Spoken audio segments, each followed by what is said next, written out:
Hi, everyone. You are hearing the voice of Rachel Rinker. I am the instructional coach at Indian Hollow, and I'm here to talk to you about how you can make the most out of a colleague visit.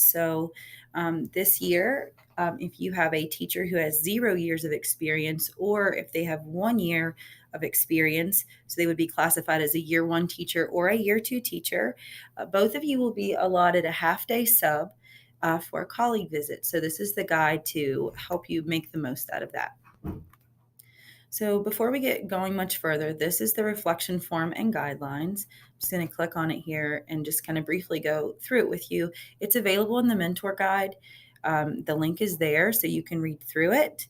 So this is for new teachers in year one and year two, but also the mentor assigned to those teachers will get a half day sub as well.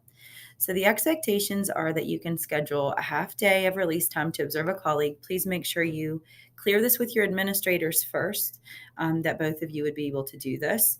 And the purpose is for observation and reflection only, so that you wouldn't just sit around and grade papers, obviously. But also, it's not for planning. This is for actual observation of instruction and then reflecting on the instruction that you saw. You could observe colleagues of similar content or grade levels, and that the reflection time should be done within a week. So, logistically, there are a few things that you could do. Both of you, both the mentee and the mentor, can take a half day at the same time. They can go visit another colleague, and then they can reflect together during that time. The mentee can take a half day and observe the mentor or another colleague, and then they can reflect with the mentor later. Or the mentee takes a half day, and then on a separate day, the mentor takes a half day, and they observe each other. So you guys will just have to figure out what works best for you. You may want to get in touch with your administrators or instructional coaches and figure out exactly what would be the best for you to observe, the best classroom for you to observe, depending on what you'd like to see. So schedule observation times with appropriate colleagues. The subcode is 45 for this. Again, make sure you clear it with your administrators. And then the mentee makes observations and writes a reflection. And then the mentor submits the reflection to me or the lead mentor in your building. I'm the lead mentor in my building, so the people in my building would give it to me. If you, whatever your whoever your lead mentor is, you would reflect that. You would give the reflection sheet to them, and then the mentee and the mentor reflect together and make a plan. So this is the colleague visit reflection form. Um, this it must be filled out and turned in order to get that half day. So these are just the guidelines and directions. The reflection form is just here at the bottom of the guidelines there. So the other thing, and I did mention it before, is make sure you're reflecting within a week. Okay, that was one of the stipulations for this.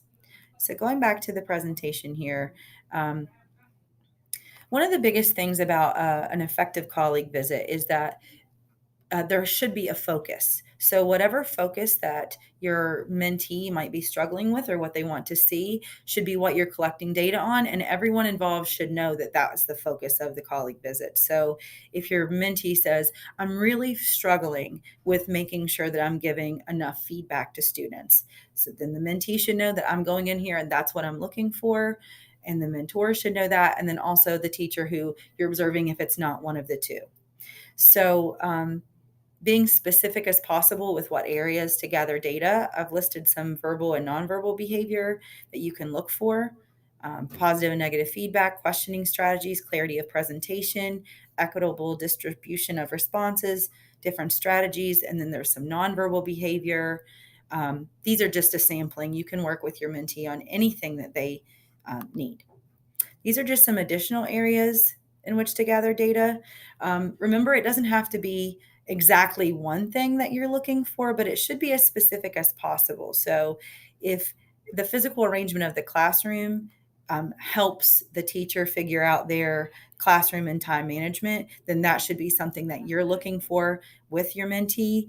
But if it can't be everything, so make sure that you're looking at all the areas that you need to look at and not the areas that you don't. So if you want to just read over some of these, you can pause it. These are just some different other areas in which you could gather data. So this one is one that I made along with some teachers in the building here. This is a classroom and time management look for sheet. There's a lot of different sample data gathering tools. Um, this is just some guiding questions over here. So the mentee in the building was having trouble with time management and organization in the class. So the classroom teacher and I went through and we kind of made this look for sheet, and then the two of them went together and watched another teacher who had very effective time management and classroom organization. So we kind of went through and we created some questions here. And then as the mentee and the mentor were observing, they both took notes over here on this side. And you can kind of see those. And this was just one way that we came up with focusing our visit on one thing, and then also having like a way to organize our thoughts so that when we sat down to fill out the reflection form together, we had our notes in one place. This is one example of a data gathering tool. The rest of these come from Heather Clifton's Learning Forward training.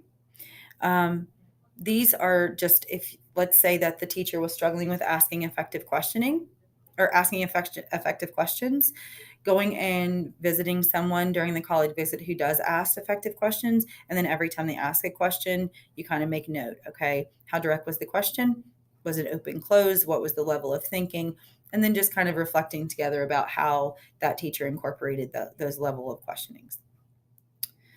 This is the same thing with questioning strategies. It's just a different viewpoint. So if they have a question, who answers it, or what does this teacher say back?